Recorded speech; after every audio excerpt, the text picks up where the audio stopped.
بسم اللہ الرحمن الرحیم والصلاة والسلام علی سید المرسلین وعلی آلہ الطاہرین الطیبین واصحابہ اجمعین۔ یا ایہا الذین آمنوا لا تدخلوا بیوتا غیر بیوتکم حتی تستانسوا وتسلموا علی اہلہا ذالکم خیر لکم لعلکم تذکرون۔ فإن لم تجدوا فيها أحدا فلا تدخلوها حتى يؤذن لكم وإذا قيل لكم ارجعوا فارجعوا هو أزكى لكم والله بما تعملون عليم۔ صدق اللہ مولانا العظیم۔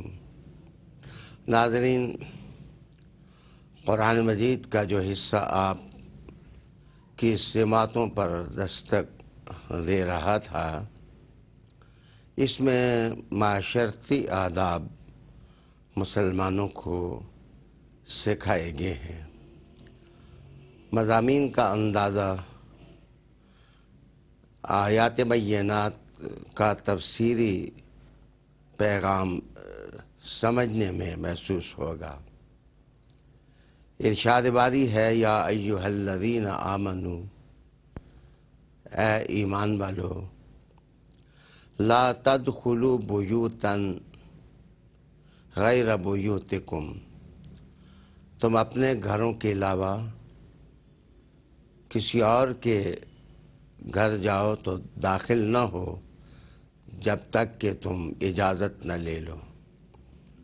وَتُسَلِّمُوا عَلَىٰ أَهْلِهَا، اور تم ان گھروں میں رہنے والوں کو سلام نہ دے لو۔ ذالکم خیر لکم، یہ تمہارے لیے بہتر ہے۔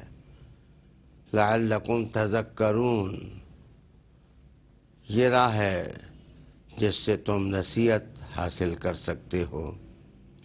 فَإِن لَّمْ تَجِدُوا فِيهَا أَحَدًا، اگر تم اس میں کسی ایک کو نہ پاؤ تو فَلَا تَدْخُلُوهَا، تو گھر والوں کی عدم موجودگی میں تم ان کے گھروں میں داخل نہ ہو یہاں تک کہ تمہیں اجازت مل جائے۔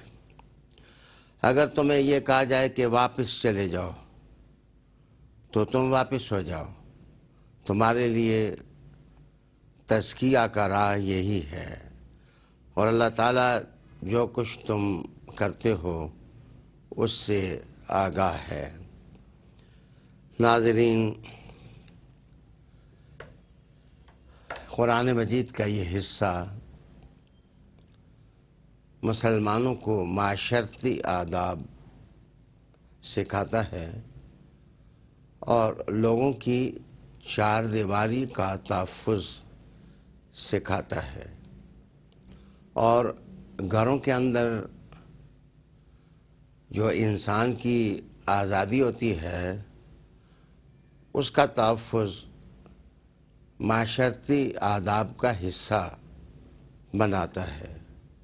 یاد رہے کہ آیہ کریمہ کے اندر اجازت لینے کے لیے تستانسو کا لفظ استعمال ہوا ہے، حالانکہ اگلی آیت میں اذن کا مادہ استعمال ہوا ہے۔ تستانسو میں اشارتاً بہت سارے معاشرتی آداب ہیں جو انسان سیکھ سکتا ہے، اور مسلمان رسول کریم علیہ السلام کی سنت کی راہ اپنا سکتے ہیں۔ تستانسو انس سے ماخوذ ہے، اور انس کا مطلب محبت ہوتا ہے۔ عجیب تر بات یہ ہے کہ کتاب حیات صحیفہ نور نے اجازت کے لیے تستانسو انس سے استعمال کیا ہے۔ ان آداب کے اندر محبت ہی محبت ہے، مہربانی ہی مہربانی ہے، شفقت ہی شفقت ہے، اور ہدایات الہیہ کے سرچشمے پھوٹ رہے ہیں۔ میں جو کچھ اس آیہ کریمہ سے سیکھ سکا ہوں، جو تستانسوا کے الفاظ مدد کرتے ہیں ہماری، وہ ترتیب وار یوں کچھ بنیں گے کہ انس ادب سکھاتا ہے، محبت میں آداب ہوتے ہیں۔ اس سے پہلی بات یہ سمجھ آتی ہے کہ کسی کے گھر جاؤ تو دروازے پر شور نہ مچاؤ، اور تم مہذب انسان نظر آنے چاہیے، تم ایک کلچرڈ آدمی محسوس ہونے چاہیے۔ کسی کا گھر ہے اور تم جا رہے ہو اور اپنی ضرورت کے تحت جا رہے ہو یا دوسرے پر مہربانی اور محبت دینے کے لیے جا رہے ہو، تو پھر یہ ہنگامہ کھڑا کر دینا، شور مچا دینا اور الفاظ میں تناؤ پیدا کرنا، یہ آداب معاشرت کے خلاف ہوگا۔ دوسری چیز اس لفظ سے یہ سمجھ آتی ہے کہ دروازہ جس وقت کھٹکھٹاؤ تو دستک بہت زیادہ بے ہنگم اور بے ڈھب نہیں ہونی چاہیے، یا اگر آپ نے بیل بجانی ہے تو اپنا ہاتھ اس طرح رکھو کہ اندر بلیک آؤٹ کا سائرن نہ محسوس ہو، بلکہ تمہاری طرف سے ملاطفت ہو اور تم محسوس ہو کہ تم ایک اچھے مسلمان ہو جس نے قرآن مجید سے تربیت حاصل کی ہے اور رسول کریم صلی اللہ علیہ وسلم کے اسوہ حسنہ سے سیکھا ہے۔ تیسری چیز جو سمجھ آتی ہے وہ الفاظ کا انتخاب ہے کہ اجازت لینے میں جن الفاظ کو تم استعمال کرو ان میں پیار ہونا چاہیے، چاہت ہونی چاہیے، نرمی ہونی چاہیے اور احترام ہونا چاہیے کہ تم گھر والوں کو ادب دے رہے ہو، اور ایسا بھی نہیں کہ تم محسوسات کے معاملے میں بالکل غیر تربیت یافتہ بندے محسوس ہو۔ تمہارے اندر اللہ تعالیٰ نے ایک بصیرت کا ریڈار رکھا ہے، تمہیں دروازے پر جا کر خود محسوس کرنا چاہیے کہ اگلا آدمی آپ کو اپنے گھر میں چاہتا بھی ہے یا چاہتا نہیں ہے۔ اگر اگلا آدمی چاہتا نہیں ہے، پسند نہیں کرتا تمہارا آنا، تو اگلے گھر والوں کو تکلیف نہ دو، اس لیے کہ گھروں کی چار دیواریاں اس مقصد کے لیے ہوتی ہیں کہ انسان اپنے بال بچوں کے ساتھ کچھ وقت پرائیویٹ بسر کر لے، اور اس کی آزادی کا احترام بھی ہونا چاہیے اور اس کی آزادی کا تحفظ بھی ہونا چاہیے۔ اس کام کے لیے اپائنٹمنٹ سمجھ آتی ہے، اس لیے کہ جو لوگ اپائنٹمنٹ کے بغیر ہی کسی کے گھر چڑھ دوڑتے ہیں، وہ اگر آگے سے جواب یہ ملے کہ آپ واپس چلے جائیں تو وہ برا بھی منا لیتے ہیں، محسوس کرتے ہیں کہ میں اتنا وقت لے کے آیا ہوں یہ اور وہ۔ لیکن اگر تھوڑا تسلی سے اور دل جمی سے آپ سوچیں تو آپ کی سمجھ میں یہ بات آ جائے گی کہ آپ اپنے لحاظ سے تو وقت نکال کر آتے ہیں، اپنی مصروفیات سمیٹ کے آتے ہیں، اور جس کے گھر جاتے ہیں وہ آپ کے لیے تو نہیں بیٹھا ہوا، اس کی اپنی بھی کئی مصروفیات ہیں۔ اس لیے درمیانی راستہ یہ ہوگا کہ آپ اپائنٹمنٹ لیں، آپ باقاعدہ وقت مقرر کریں اور اس پر جائیں، تو تاکہ آپ مہربانیاں لے کے جائیں اور اگلا آدمی شفقت اور محبت کے ساتھ آپ کا استقبال کرے۔ یہ وہ باتیں ہیں جو یہ آیہ کریمہ ہم کو سکھاتی ہے۔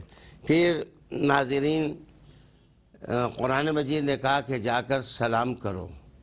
سلام میں بھی رسالت مآب صلی اللہ علیہ وسلم بعض اوقات 3 سلام ارشاد فرما دیتے تھے۔ پہلا سلام اس لیے ہوتا ہے تاکہ گھر والوں کو پتہ چل جائے، آگاہ ہو جائیں کوئی آ رہا ہے۔ دوسرا سلام جس وقت سنیں گے تو وہ اپنی طبیعت کو آمادہ کریں گے کہ ہم دروازے کھولیں اور اگلے آدمی کو بٹھائیں، یا فیصلہ کریں کہ کہاں بٹھانا ہے مہمان کو اور کیسے اس کی تواضع۔ اور تیسرے سلام پر انہوں نے فیصلہ کرنا ہوتا ہے کہ آیا ہم ملیں بھی یا نہ ملیں۔ اور رسالت مآب صلی اللہ علیہ وآلہ وسلم نے ایک مرتبہ اسی طرح 3 دفعہ سلام دیا، گھر والوں نے جواب نہ دیا، حضور واپس ہو گئے تو پیچھے سے گھر والوں نے سلام دیا، یا رسول اللہ یا رسول اللہ، آپ کا سلام ہم نے سن لیا اور دل میں وعلیکم السلام بھی کہا ہے۔ تو حضور نے کہا کیا چیز مانی ہوئی کہ تم نے دروازہ نہیں کھولا؟ تو وہ کہنے لگا حضور میرا دل چاہتا تھا کہ بار بار لسان نبوت سے السلام علیکم نکلے، اور یہ سعادت حاصل کرنے کے لیے میں خاموش ہو گیا، دل میں درود پڑھتا رہا، لیکن لسان نبوت سے نکلا ہوا سلام ہماری دنیا کا بھی تحفہ ہے اور ہماری آخرت کی بھی نجات ہے۔ اس کے بعد میں عرض کروں گا کہ پرائیویٹ لائف کی حفاظت کا درس دیتی ہے یہ آیت، کہ صرف گاڑی نہیں بلکہ کسی آدمی کی پرائیویسی کا مکمل خیال رکھنا چاہیے اور دھیان دینا چاہیے۔ مثلاً ایک آدمی ٹیلی فون کر رہا ہے تو ہمارے معاشرے اور ہماری سوسائٹی کے اندر ہم خام خواہ بیچ میں مداخلت کرتے ہیں، کون ہے جو آپ کے ساتھ بات کر رہا ہے، کیا بات کر رہا ہے؟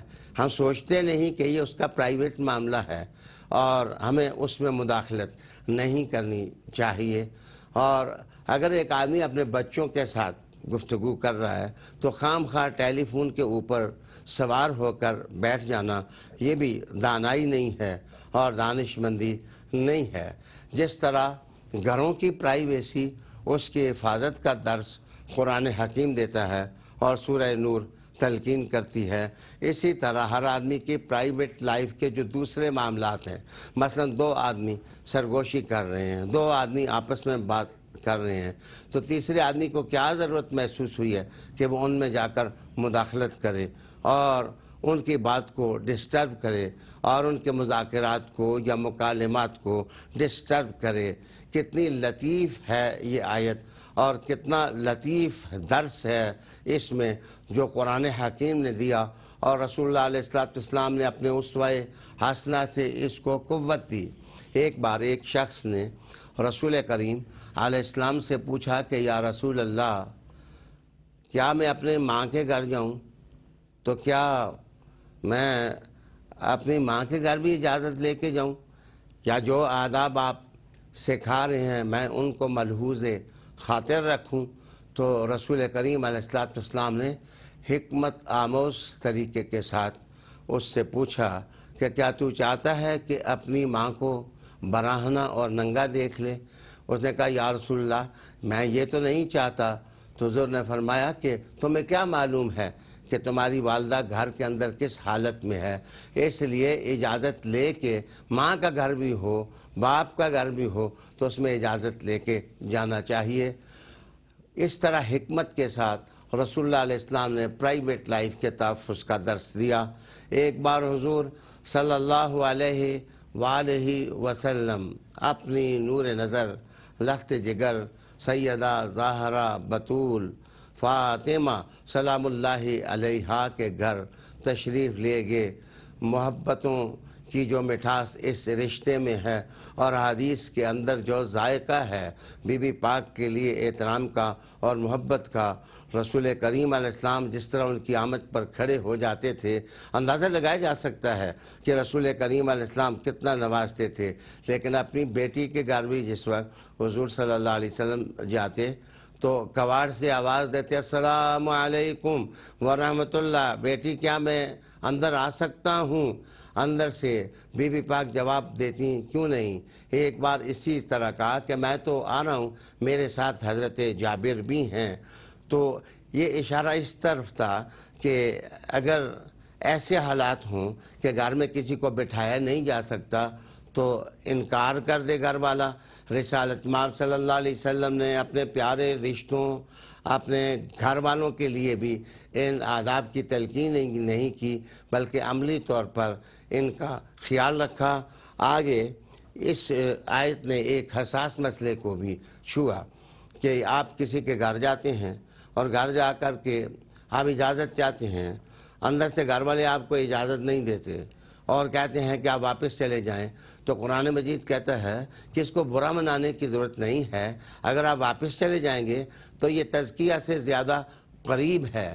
رسالت مآب صلی اللہ علیہ وسلم نے جو تعلیمات چار دیواری کے تحفظ اور پرائیویٹ لائف کے تحفظ کے لیے دیں اپنے اسوہ سے، اور قرآن مجید نے آیات بینات میں جس طرح نور بکیرہ مسلمانوں کا وہ سرمایہ ہے، اللہ اس سرمایہ کی حفاظت کی توفیق ہم کو عطا فرمائے۔ وآخر دعوانا ان الحمدللہ رب العالمین۔ ناظرین، اگر آپ ایسی ہی مزید ویڈیوز دیکھنا چاہتے ہیں تو ہمارا ARYQ-TV کا چینل سبسکرائب کیجئے اور بیل آئیکن کا بٹن دبانا نہ بھولیے تاکہ آپ سے کوئی پسندیدہ پروگرام مس نہ ہو جائے۔